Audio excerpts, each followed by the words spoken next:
Today lesson we will discuss about the forest. Forest అంటే అడవులు.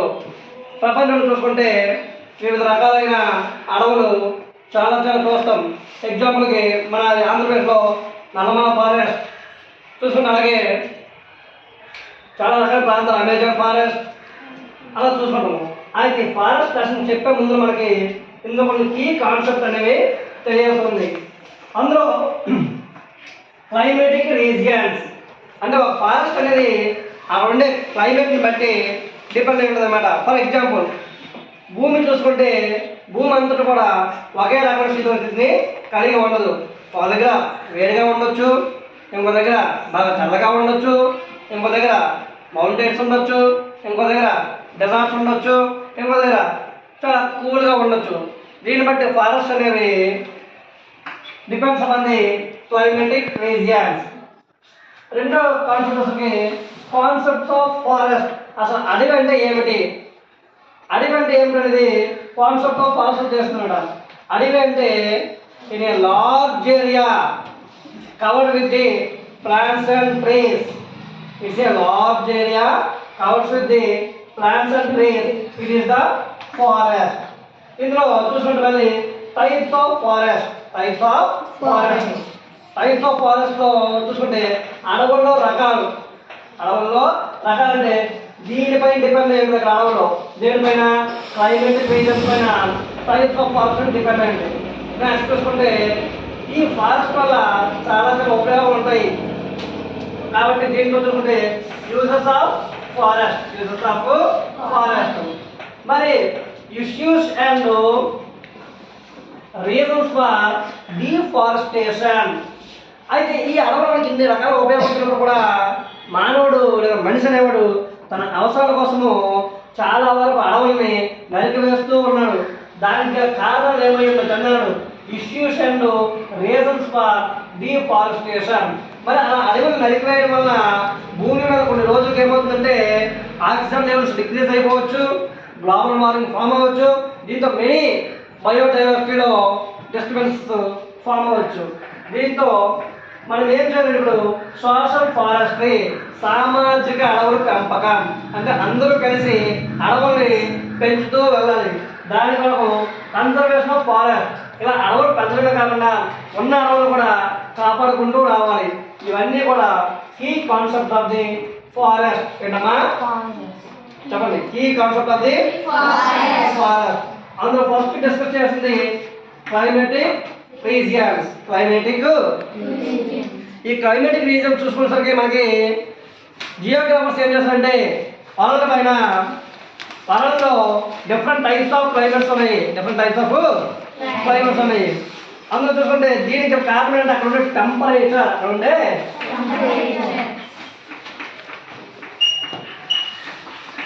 Temperature and evaporation. ఈ temperature and evaporation base చేసుకుని కొన్ని climatic regions divide చేస్తారు. అందులో ద ఫస్ట్ క్లైమేటిక్ రీజియన్స్ అంటే equatorial or tropical climatic region. Tropical climatic region అంటే ఉష్ణమండల లేదా భూమధ్య రేఖ ప్రాంతం. ప్రాంతంగా డివైడ్ చేస్తున్నాం. ఇది ఏమీ లేదమ్మా, ఇది భూమి అనుకుంటే భూమికి అడ్డంగా ఒక రేఖ పోతుంది. దీన్ని 0 డిగ్రీ ఈక్వటార్ అంటాము. ఈ 0 డిగ్రీ ఈక్వటార్ వాల్యూ 0 డిగ్రీ. దీనికి ఈ ఏరియాలో అంటే 0 నుండి 5 డిగ్రీ ఏరియాని ఈక్వటోరియల్ రీజియన్ అంటామమ్మా. అంటే భూమధ్య రేఖ ప్రాంతం అంటామన్నమాట. ఈ భూమధ్య రేఖ ప్రాంతము సుమారు భూమధ్య రేఖ నుంచి 5 లేదా 10 డిగ్రీలు చుట్టుపక్కల ఉండే రీజియన్ ఈక్వటోరియల్ రీజియన్ అంటామన్నమాట. ఇది నార్త్ వైపు కావచ్చు, సౌత్ వైపు కావచ్చు, నార్త్ వైపు కావచ్చు. భూమధ్య రేఖ సుమారు 5 నుంచి 10 డిగ్రీల మధ్య ఉండే ప్రాంతమే ఈక్వటారియల్ రీజియన్. ఏ రీజియన్ అమ్మా? ఇక్కడ ఏమంటే ఆటోమేటిక్గా టెంపరేచర్ సన్ రైజ్ డైరెక్ట్ గా ఈ ప్రాంతంలో పడుతుంది, ఈ ప్రాంతంలో పడుతుంది. దీనివల్ల ఇక్కడ టెంపరేచర్ వెరీ హైయర్ లో చెప్పాలి, చాలా వేడిగా ఉంటుంది. ఎప్పుడైతే వేడిగా ఉంటుందో ఇక్కడ ఉండే వాటర్ అంతా ఏమవుతుంది, ఆటోమేటిక్గా ఎవాపరేట్ అవుతుంది. అంటే నీరు వేడికి ఆవిరి రూపంలో పైకి వెళ్తుంది. అదే టైంలో ఇక్కడ ఉండే చెట్ల యొక్క ట్రీస్ నుంచి కూడా ఎవాపరేషన్ అంతా అయ్యి అదంతా క్లౌడ్స్ గా ఫామ్ అవుతుంది. ఆ క్లౌడ్స్ గా ఫామ్ అయిన తర్వాత ఈవినింగ్ వచ్చేసరికి చాలా ఎక్కువ మొత్తంలో వర్షం పడుతూనే ఉంటుంది. వర్షము అందువల్ల ఈ ప్రాంతంలో యావరేజ్ గా రెయిన్ ఫాల్ వచ్చేసరికి 150 సెంటీమీటర్, 150 సెంటీమీటర్తో ఎక్కువ రెయిన్ ఫాల్ కలిగిన ఏరియా ఏదంటే ఈక్వటారియల్ రీజియన్. ఏ రీజియన్ అమ్మా? ఏ రీజియన్? భూమధ్య రేఖ ప్రాంతం పైనే ఎక్కువగా వర్షం పడ్డ కారణం అంటే చాలా ప్రపంచంలో అత్యంత వేడి కలిగిన ప్రదేశము ఈ ప్రాంతమే. ఎంత ఎక్కువ వేడి ఉంటుందో ఆ చుట్టుపక్కల ఉండే వాటర్ ద్వారా కానీ అక్కడ ఉండే అడవుల్లో ఉండే ఆకుల ద్వారా కానీ ఎవాపరేషన్ అయ్యి అది క్లౌడ్స్ గా ఫామ్ అయ్యి అంటే మొత్తంలో వర్షపాతం పడడం వల్ల సుమారుగా 150 సెంటీమీటర్లు ఎంత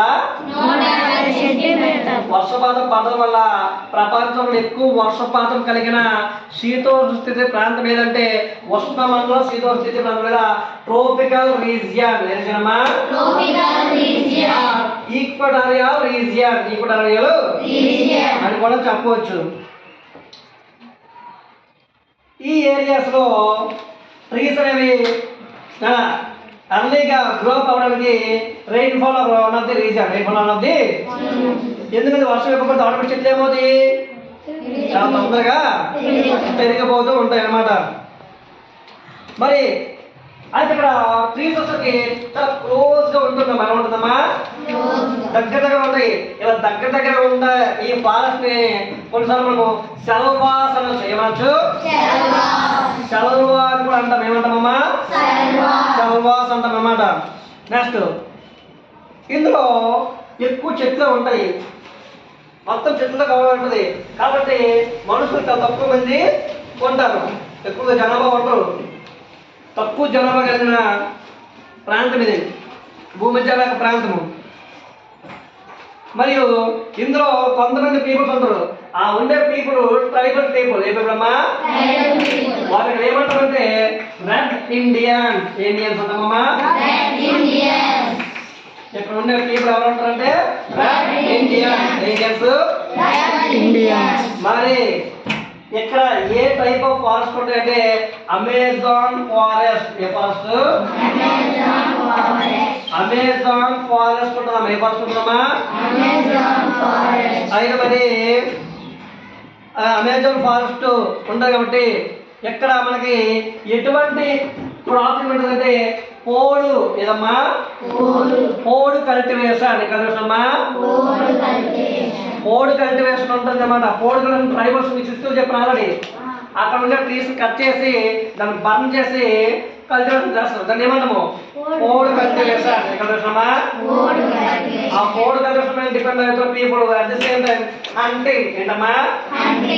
అడవులో చాలా జంతువులు ఉంటాయి కాబట్టి ఆ హంటింగ్ చేస్తూ పోడు కల్టివేషన్ చేస్తూ అక్కడ పీపుల్స్ అనేవారు తమ లివింగ్ స్టైల్ ని కంటిన్యూ చేస్తారు. ఏ రీజన్ ఇది?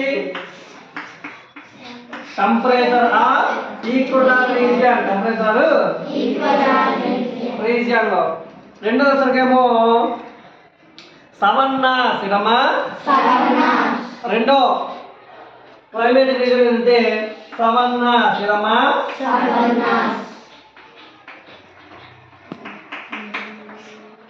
సవన్నాస్ అంటే చూసుకోవడం మనకి ఈక్వటార్ కి 10 to 20 degrees. 10 to 20 degrees. ఎక్కడ నుంచి ఈ ఏరియా ఈక్వటార్ నుంచి ఈ ఏరియాలో నార్త్ వైపు సౌత్ వైపు 10 to 20 degrees. 10 to 20 degrees లో ఎక్స్టెండ్ చేయబడే ఏరియా సవర్నాస్. ఏమన్నా ఉందండి? ఈ సవర్నాస్ అనేది చూసుకుంటే మనకి the savannas was the into dense of forest was the equator and wide grass land equator and towards the higher latitude towards higher. ఇక్కడ చూసుకుంటే జనరల్గానే నేచురల్ ఫారెస్ట్ ఉంటుంది, హైట్కి వెళ్ళే కొద్ది వైడ్ గ్రాస్ ల్యాండ్, వైడ్ అంటే గడ్డి భూములు. ఏ భూములమ్మా? గడ్డి భూములు కలిగేస్తాయి. ఏ రీజియన్ అంటే సవన్నాస్ రీజియన్. ఏదమ్మా? ఇక్కడ ఉండే ఫారెస్ట్ నేచురల్ ఫారెస్టే, కానీ ఇలా పైకి వెళ్ళే కొద్ది నేచురల్ ఫారెస్ట్ ప్లేస్ లో వైడ్ గ్రాస్ ల్యాండ్స్ అమ్మా కనిపిస్తాయి మనకి. ఇక్కడ పీపుల్ యొక్క ఆక్యుపేషన్ అంటే గ్రాజింగ్ యానిమల్స్. గ్రాజింగ్ పశువులు మేపుకుంటారు. ఏం మేపుకుంటామా? పశువులు మేపుకుంటూ ఒక జీవనము కంటిన్యూ చేస్తారు. ఎక్కడ? సవన్నా. ఎక్కడ? అభినందనలు.